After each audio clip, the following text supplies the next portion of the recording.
Yeah, it's custom. So it doesn't matter if it's a baby shower, because I still do those, if my schedule allows, or if it's the Final Four. Everyone's different, because the Final Four doesn't want to have, a vinyl floor. They want it to be like the basketball court. Well, how do you do that? You've got to figure it out. But to answer your question, my advice, because I didn't know what I wanted to do, was figure out what that is.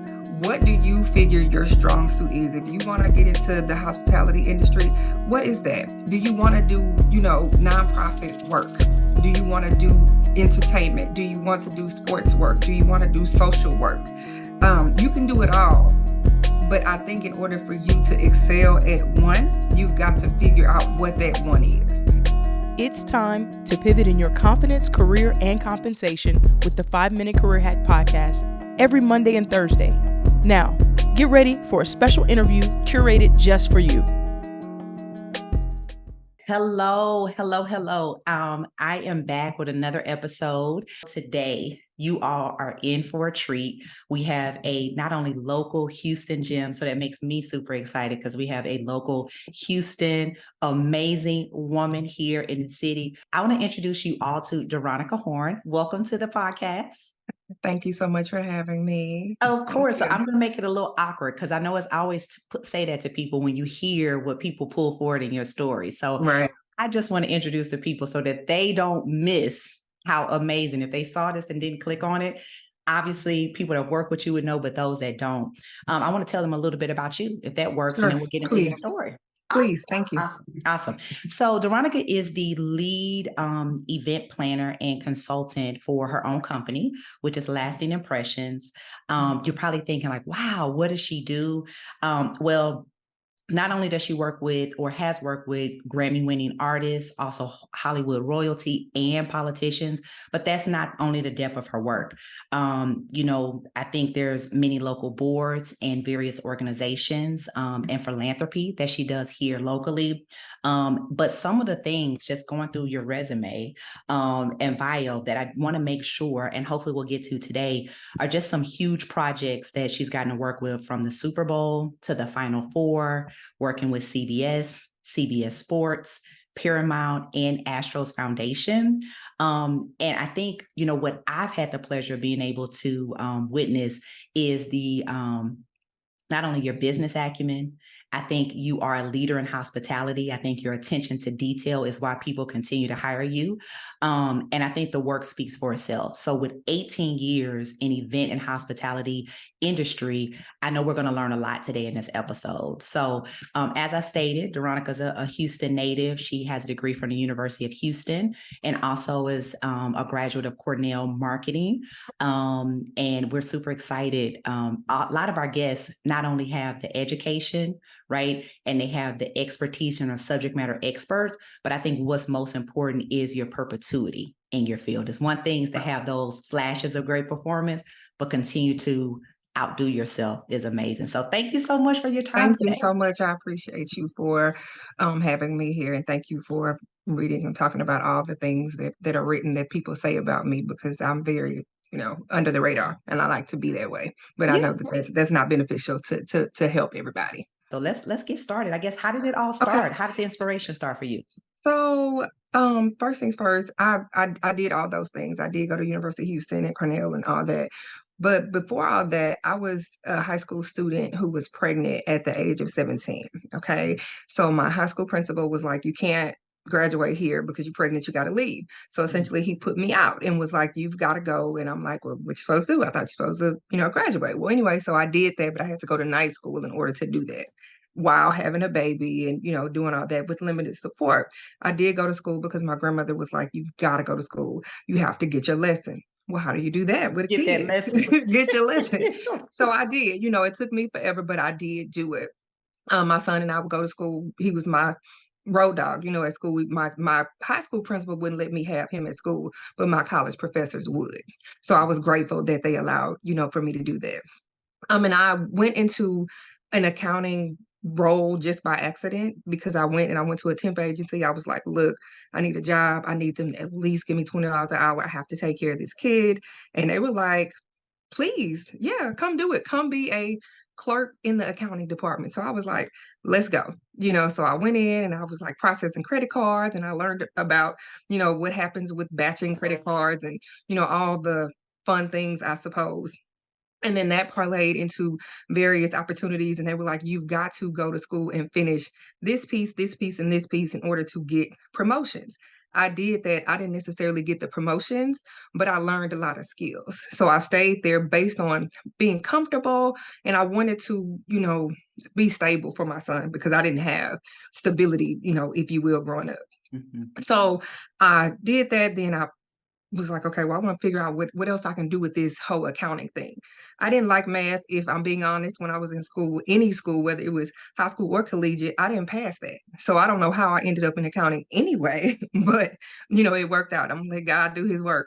So I left one company that I was at for about 15 years and went to another company, and they paid me, tons of cash, and was like, you are amazing. We're going to put you in a leadership role. But during that time, I was also doing like side jobs of like planning baby showers and all of that. Well, I started doing that after I got married because my wedding was a 300-person wedding that I did not like. We did not have the money to have that wedding, but my husband was not a no man. So he let me have that wedding. And I don't like anything that happened at the wedding. The pictures are great, but I didn't like it. So I started the business with intent to be a fairy godmother to brides. And that was going to be my journey. But I was going to still do my accounting work because I didn't really want to do this full time. Well, over, a couple years, I realized, you know what? I don't know if I want to do this bride thing because they're kind of mean, and I gotta work, and now I have one kid, and I'm probably gonna have another kid, so I probably should do something else. Well, then they were like, "We're planning a baby shower, we're planning a party." So I did all of that. My mother-in-law, excuse me, encouraged me to do that because she was like, "I'm into flowers, and my mom is a caterer, and my uncle is a DJ, and my aunt made cakes," and so I was like, "Oh my God, we have like the whole thing in the family." And Mm. then I learned we don't work well with family. So, and we can talk about that, later, but we don't work well with family. Well, my mother-in-law, my first ever real event where someone found me on the Yellow Pages was someone in Conroe who wanted me to help her coordinate her bridal shower for her wedding. So they found me, we went in, and they own like a major welding company out here. Never got tipped before in my life or anything.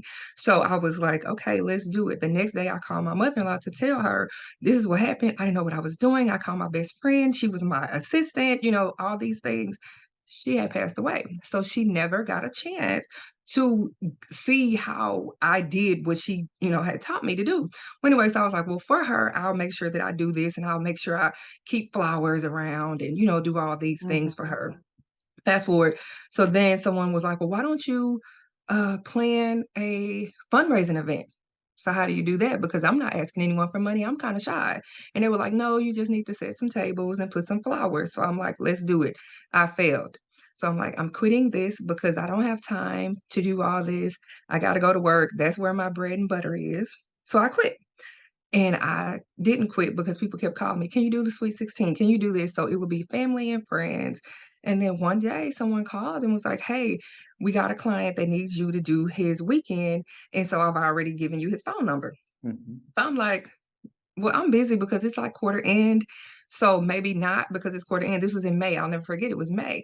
And we were about to close out the quarter. And of course, I work in the finance world. So we don't have time to do anything extra. So they were like, it's Drake. So I said, well, I absolutely can't do Let that. me make I some don't, time. yeah.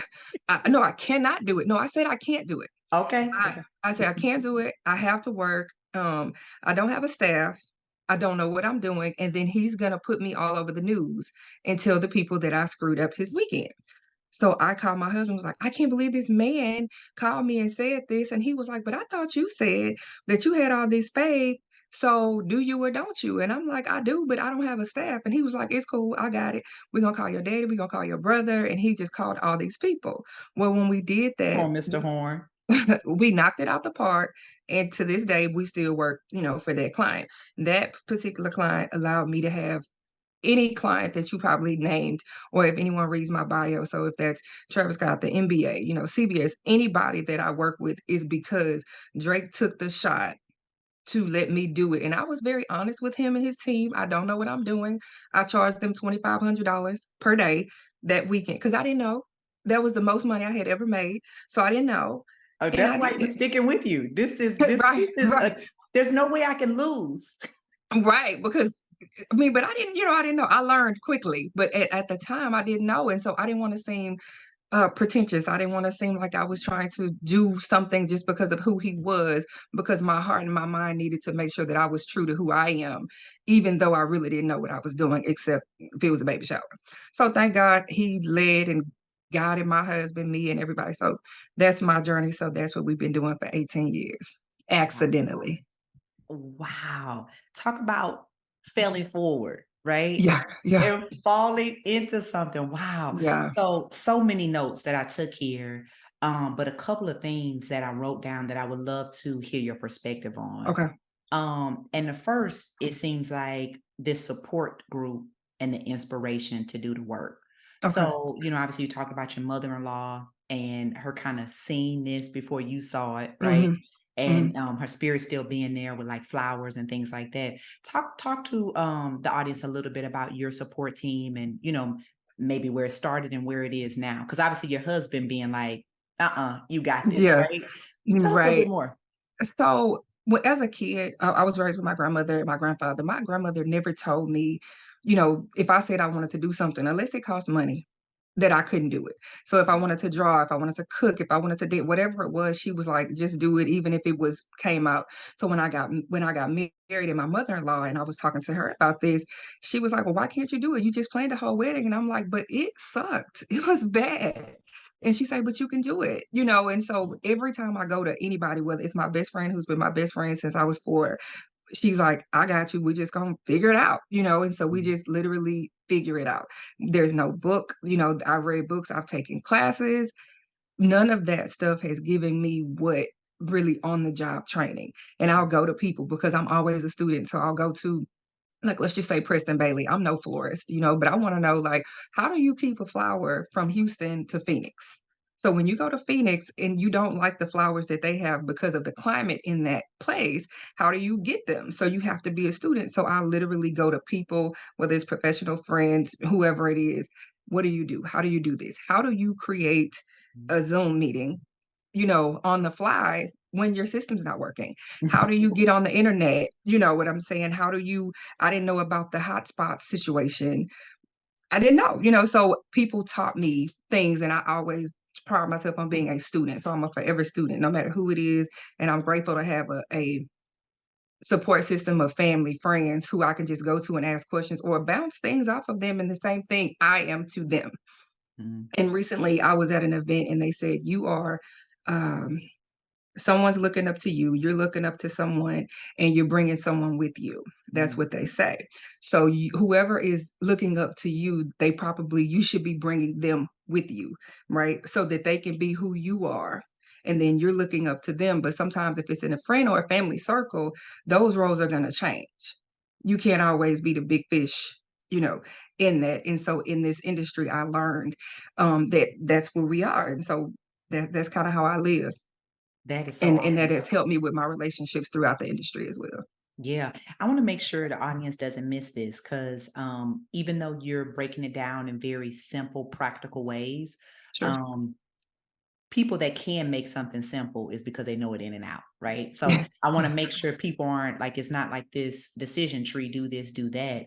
But I love your point around everything being figure outable, right? Like, but I Correct. think that takes a growth mindset, is what I hear you saying, and being curious. I was doing a training for trainers, and Okay. so I started doing this research, and it was a TED talk, and I can't remember the subject I put in, but it's just like an infinite, kind of search engine that you can find for that.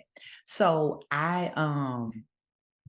I remember it was one that I found is exactly what you just reminded me of. It talked about always being in a performance zone, but how do you come into the learning zone? And it Correct. referenced several people, but Beyonce was somebody that they referenced, and it was the most unlikely person that was talking about this. But he talked about her practicing, even though someone that we would see as elite game, right? Mhm. Similar to what your mother-in-law, you can do this, right? These people that are like, what do you mean? Right. But that practice of reflection, and then also always putting yourself in a learner position of like, let me look at what I just did. Let me look at who's doing it better. Let me be mindful that somebody is looking at me. So I got to stay in peak game. I think that is such a gem that if somebody is taking notes, whether you're old school and you're writing it down or you're in your notes app, I just want to make sure that that's not lost upon them, because you continue, to your point, despite your education, formal education, you've continued to learn on a job, not because somebody created that opportunity for you, but because you did create it for yourself by being able to assess those that were around you and what they do really well, right? Or being humble and saying, okay, you know more than me, let me learn. Please. Yes. Please. Please. Please. Please. So thank you for that. And then the other thing I want to talk about a little bit was limitations. So you mentioned at every kind of phase, right? Like if somebody, there's some young person listening to this that heard yellow pages and doesn't know what a yellow page is, right? But those that know, that wasn't lost upon us because we remember them big, thick books, right? Oh my gosh. But yes. a limitation, right? So when you think about that, obviously it sounds like every event was your first time. Yeah. And then even the biggest breakthrough that you had, it was so many limitations, even your own ignorance from the value that could, I mean, what is, the return has been amazing. Right. But I'm curious, can you tell us a little bit more about your perspective, maybe then and even now, when it comes to perceived and maybe unperceived limitations? So I think that everything, you create your own limitations and your own boundaries, each individual person. So we all know what those are. And I think that no matter what you're doing, typically everybody goes into every situation scared. So my statement to everybody is do it scared, right? Just do it. Do it scared. And you limit yourself when you don't do it, because there's a chance that if it came to you, and I don't know how biblical we need to be, if it came to you, the resources that you need to get to do whatever that is are going to be there. So if that is, you're going to be in a room with people that have been there before, they're going to teach you. If you're going to be in a room that's going to say, hey, we've got a book that we need you to read, and it'll teach you that. Or if you do it by trial and error, because on the job training, as I mentioned before, is some of the best. Some things you learn by going in and being like, so you have to have a plug. I'll never forget, I did a festival one day. I didn't know you had to have porta potties because we were at a site. So why don't they have them? Wait, that's me? Oh, yeah, right. And so that's, but as a producer of events, people think that I know, but I don't. I didn't know that. Someone had to tell me. But you have to be able to learn, not be offended, be very open to things. And when you limit yourself because you don't start it, or you won't do it, or you won't listen, then that is not beneficial to you. But if you do it and do it scared, then people can know you're scared, but get it done. And after it's over with, you can just say, I was scared. I was sweating the entire time, but I did it. I hope you liked it. yeah. But you go to them and say, I know you liked it. Right. Right. And when they tell you they don't, then you just cry in the corner. But right now, you listen to it and they say, you should have got some porta potties. And you be like, you know what? This entire time I've had to go to the restroom and I didn't know, but you learn it that way. Or you just say, you know what? I'm hoping for this 5 stars. You're going to give me them 5 stars, I right? hope, yes. Oh my goodness. When I started, we didn't have 5 stars, thankfully. Yes. So how did you get feedback when you first started? So we had different books you would pay for ads for, and the yellow pages had free ads. It was right in the time of the AOL dial-up time, and my original office address was on MapQuest. So that's how you got customers. They didn't know if you were good or bad back then. They just found you if you were in their zip code zone, and that's how they called. You could have been the worst, and they didn't know which was bad, which is probably why the rating system came up, but Or it just the system wasn't optimization. Like correct. Now that's why there's people that are at the top. Right. So I didn't have that because I know that I dropped the ball several times because I didn't know, but they didn't have a way to talk to me about it after. But I was just like, I'm sorry, I only charged you $100. So you probably owe me some money, right? probably, Yes. yeah. Too funny. Well, I do want to, before we move on to the next question or kind of situation, I'm curious, you talked about your husband challenging you. Correct. And what I captured was you said he was like, you talk a lot about faith. So either you're going to have it or you're not. So talk to us about either that conversation or like that mindset that push you to figure out what at that point had been the biggest project that you had taken on? So I'm a person that my favorite Bible verse talks about seasons in life, and that you've got to know that it's going to rain today, it'll be sunny tomorrow. Some people are going to live, some people are going to die. You're going to be happy, you're going to be sad. If you have children, sometimes they're going to be perfect, other times they're going to be not so good. And that's relationships and that's life. So I do that. And at the time I was at church and I would be praying for people and telling them, and a lot of them would come up with different grievances about, struggles that they were having. I'm like, well, if you believe this, then you need to live like this is happening, and this is what I would always say, whether it's about a kid, a job, or money, or whatever it is, I would always say, okay. And I would give them reference and it always circle back to faith. And he would be like, well, you talked about this. So is this just a part of like the script? Or like, did they Mm, teach you this? And I'm like, nah, they didn't teach me this. I've been knowing this since I was a kid. And I know this because of my life upbringing and such and such. So he was like, so then do it. And I'm like, well, I was uncomfortable doing that because in my mind, if I fail at this, then I'm gonna be solely dependent on you because you have the day job. I'm gonna quit my job and leave my bonuses, which were very, very good. mm, And then you gonna be having to tell me what to do, and that's not gonna work for me. So what I had to do was pray and have that faith that I had been talking about and say, God, please make sure I don't miss a bonus. Make sure I don't miss a vacation. I'm saying make sure, but whatever I said, I had to literally, and then whenever, 1 month I can make $100, 1 month I can make $100,000. mhm, But at the end of the year, if it was 100,000, $100, that's what I got. I have mhm. to figure out how to manage that. So that's where the old life came in to help me to manage that. I literally just every day do it scared. I'm gonna do this presentation. If the 5-minute career hack tells me to come on and talk to them, I don't know what the heck I'm talking about, but I'm gonna do it. That's what I would do. I Yeah. would literally just do it. And it would just be faith, and every single morning I have a routine that I do. I read 2 scriptures, various ones, whichever one pop up on my deal. I read them. Certain times of the day I pray, I ask, for different things, and I am thankful for those different things. And I'm like, give me what I need to fulfill my day, right? Give me what, not tomorrow, but today. I need to know, I Mm, need what I need for today, right? Not what happened yesterday, because yesterday was that. Even if it didn't feel good, I need to deal with today. wow. That's That's hard. so awesome because what I hear you talking about is being on purpose and continuing to seek alignment. So I love that. So tell us, let's get into some of your other projects. Okay.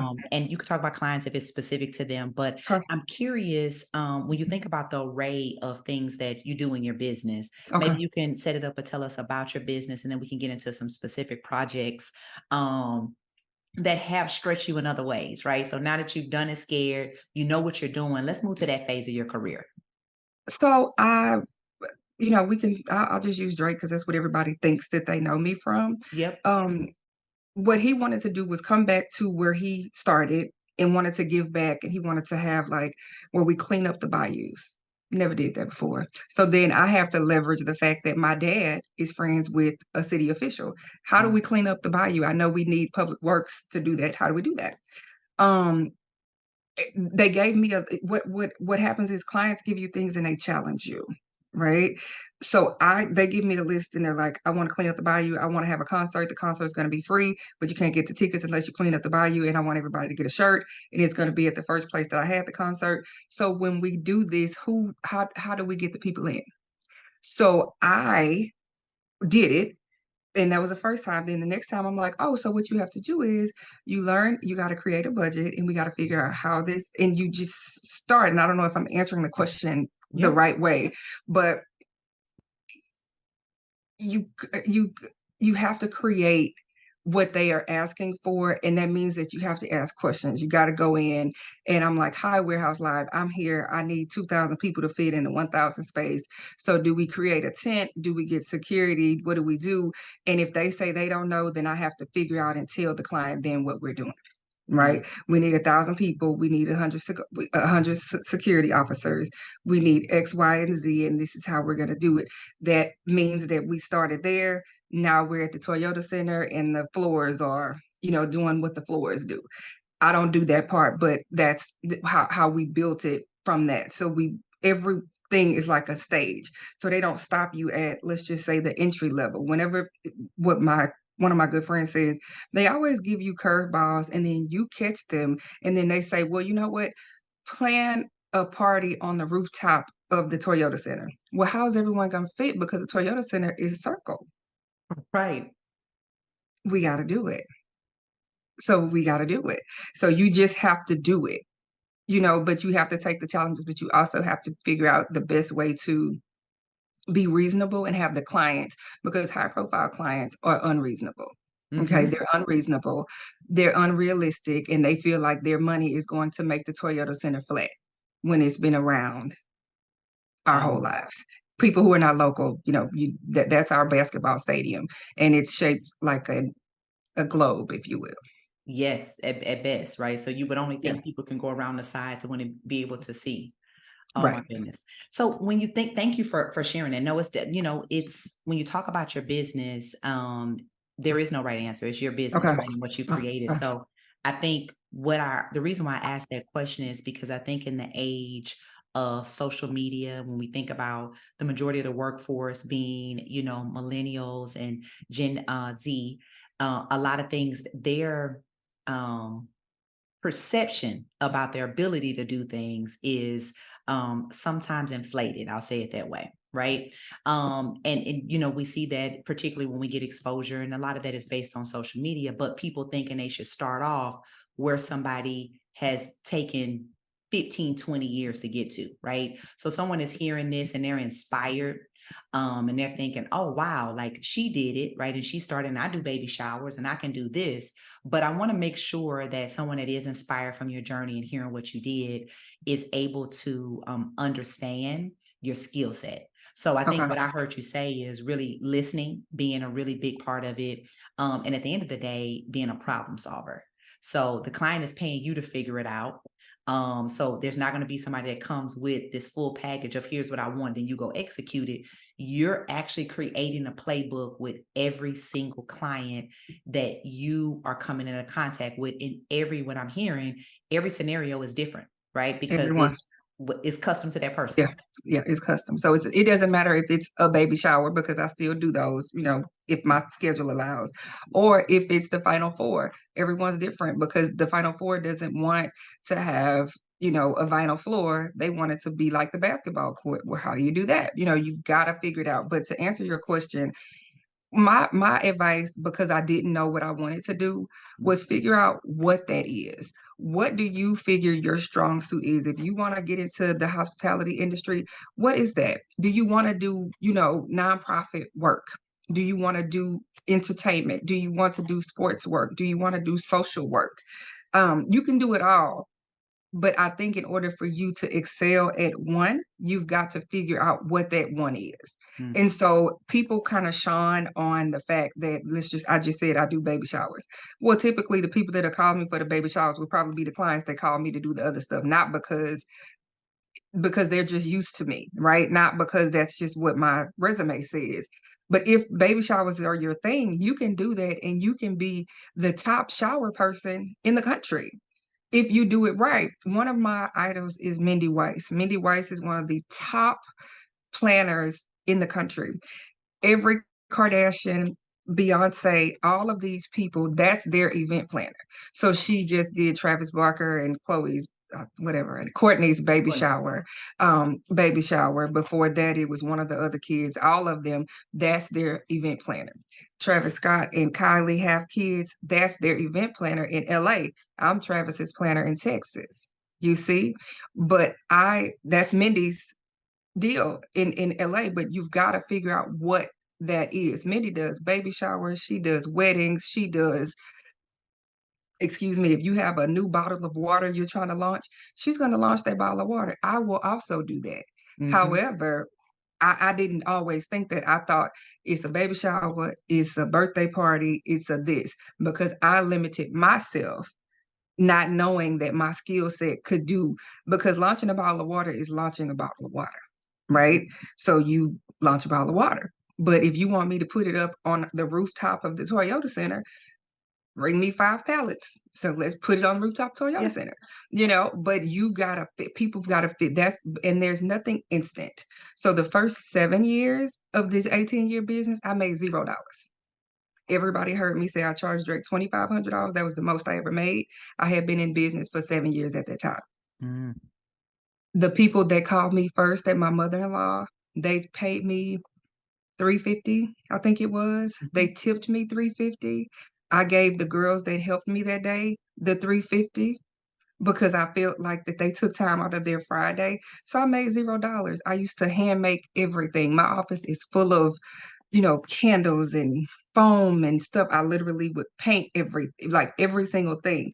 I don't do that now, but you have to go baby steps. But social media does make people think that you start here, you immediately become famous. You immediately can charge like someone who's built up their business. And it doesn't work that way, because typically in business, the me of the world, we get paid last. So the vendors have to get paid last. The staff has to get paid. The vendors have to get paid first. The staff has to get paid. The venues, everything that the client wants has to get paid. And then and sometimes there is no you. But social media gives us this indication that you are going to be rich as soon as you post your business on social media. Wow. Social media is a whole nother conversation, but yeah. It is. But we're in a stage of instant gratification. So yeah, I think it's really good insight to share, to your point of like the journey getting here. And a lot of time, and that's why I said exposure is a really part of the inspiration of why I love this series that we're doing, because we've got an opportunity. Obviously, you and I have met in different circles, and then have now been able to form different relationships and levels of that relationship. But being able to see that from afar, as you know, and then continue to see how their work has evolved civically, and you continue to give back. But I think being able to meet so many Black professionals as well through Black Forbes and hear what people are doing, I've become like, I'm always, and I think once I started in HR, that's what I loved about it, is there's so many jobs I'd never thought of. Really? And why that is so intriguing to me is because growing up as a Black girl, it was 2 options. You can be a teacher, you can be a nurse. That was just in my life, right? So when I'm so fascinated when I meet not only women, but Black women that are in STEM or and I'm just like, how did you get to that, right? So to hear you being encouraged by your grandmother, right? And then encouraged by your mother-in-law, all these people that continue to have faith, it's important that people see you in this standpoint, because to your point, they see the Mindy Wise behind those people, right? And there's a different look. And to your point, what's possible for someone, but being clear of like how you got here and the skill set that continues to help you not only be successful, continue to evolve yourself. As you talk about the water piece, that's why I was just like, wow, that's so fascinating. So I really enjoy that perspective. I appreciate that. Awesome. Well, let's talk about your business. I know we have a few more minutes. I want to respect your time today. But leave the audience with, where can people find your business if they want to work with you? Why don't we can wrap up with that so that everybody knows where to find Deronica and lasting impressions. Okay, so my name is Deronica Horn with a D, and my company is Lasting Impressions with an E. So Impressions with an E on all social media platforms. I think on Instagram, it's lasting_impressions. On Facebook, it's Lasting Impressions Event Design and Production. They made me put it all together. And then on X, it's lasting_impressions. And then on LinkedIn, it's Lasting Impressions, but all of it is found if you just use my name, and then it'll direct you to, and then my website is lastingimpressions.com. Those are the ways that you can find me. And then Google has things about me as well. Yes, awesome. So do you have any upcoming projects or anything, or any civic work that you're doing that we can support or that the audience can support? We have initiatives with Pepsi where we're also supporting HBCUs. I didn't go to a HBCU, so I'm honing in on being an HBCU supporter in my business now. Awesome. Well, thank you so much. It has been a pleasure. I know people got a lot out of this, so thank you so much. I appreciate it. Thank you. I truly hope you enjoyed this episode as much as we enjoyed doing it for you. However, it doesn't have to end there. Come on over to our Facebook group community right now for free. You're going to get exclusive content that we weren't able to include in this episode as well as past episodes. We've got challenges, we've got research, we've got lives, you name it, all for you in bite-sized chunks so that you can continue this development journey. Go ahead, click the link right now in the description show notes, and we'll see you there.